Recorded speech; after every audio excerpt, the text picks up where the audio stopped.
All right, so for this specific patient, we chose to focus on 3 different exercises, including glute bridges, Copenhagen Plank, and hip hike exercises. These are great because they're a combination of core strengthening exercises with also strengthening the muscles around the pelvis. So for the bridges, it's primarily the hip extensors. For the Copenhagen Plank, it's a lot of core in addition to hip adduction strength and abduction strength. And then for the hip hikes, primarily hip abduction. And so because our patient is demonstrating some hip impingement, what we learned in prior classes, in addition to research, is focusing on these muscle groups can really help reduce pain and improve function.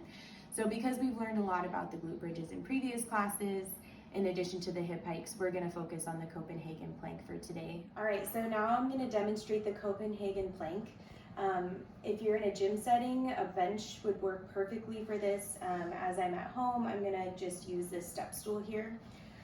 But you're going to start kind of in like a side plank position, so you want to make sure that your patient's ear, hip, and ankle are in alignment with each other.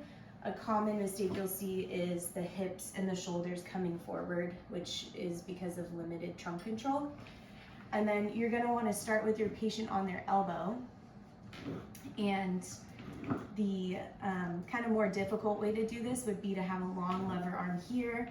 You're going to come up and then bring the bottom leg up. And this is really targeting the adductor muscles. And then you can hold here. And to regress this exercise, we could take away the bench. Sorry, my dog Sophie, of course, has to be the star of the show. And then you're gonna, you could put a ball like in between the patient's knees, and as they come up, they can squeeze that ball to really help activate the adductors. And then you can also regress this by doing it with a shorter lever arm and then bringing the knees together. To progress this exercise and make it more challenging, again, you can have a longer lever arm. You can also place like an ARX pad or a ball underneath your hand for an unstable surface. And then again, lift up and bring that bottom leg together. It's really difficult. You should try it.